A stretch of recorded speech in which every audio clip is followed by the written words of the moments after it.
Il était une fois un riche meunier qui vivait heureux avec sa femme.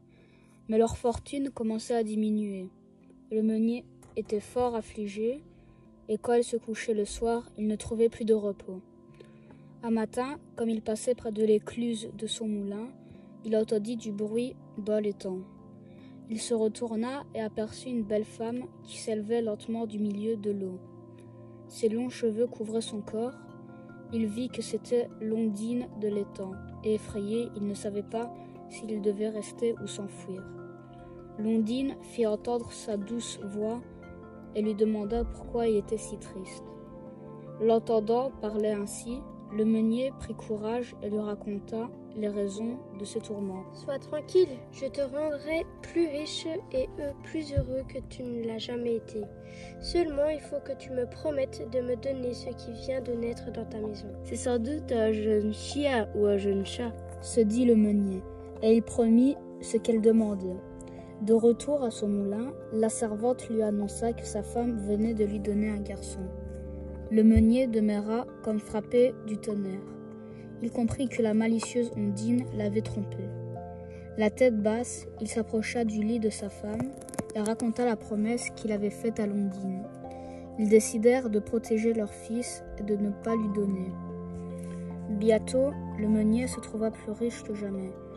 Mais il ne pouvait pas s'en réjouir et restait en permanence sur le qui-vive pour ne jamais laisser son enfant s'avancer près de l'étang. « Regarde, si tu t'approches, il en sortira une main qui te saisira et t'entraînera au fond. » L'enfant grandit, devint un chasseur habile et épousa une belle et honnête jeune fille avec laquelle il vivait heureux et tranquille.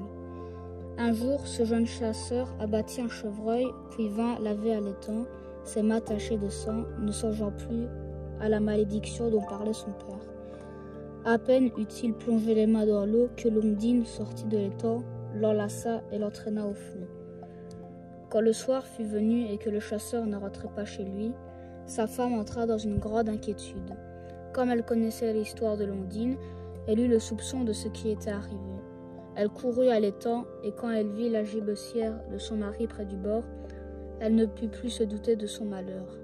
Elle appela son bien-aimé, adressa à l'Ondine les plus violentes injures, fit 100 et 100 fois le tour de l'étang, sans percevoir le moindre signe de vie.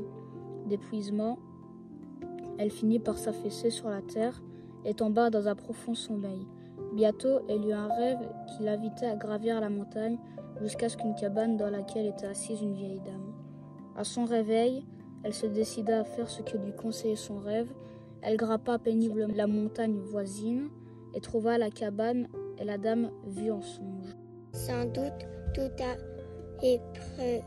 éprouvé quelque malheur puisque tu viens visiter ma cabane solitaire.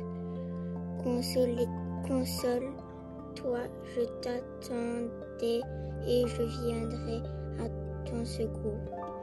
Voici un peigne, une flûte et un rouet d'or. Attends jusqu'à la pleine lune, puis rends-toi près de l'étang.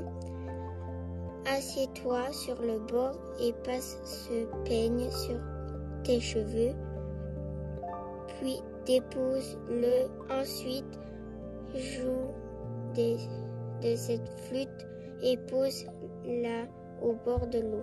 Enfin, file jusqu'à ce que tu aies rempli tout fuseau et place à son tour le rouet près de l'eau. À la pleine lune, la femme se rendit près de l'étang et fit ce que lui avait recommandé la dame de la cabane. Elle utilisa chaque objet d'or et le posa au bord de l'eau. À chaque fois, une vague s'éleva, roula vers la berge et entraîna l'objet. Quand la dernière vague, la plus grosse de toutes, eut englouti le rouet, l'eau s'entr'ouvrit et laissa voir le chasseur à la mine pâle.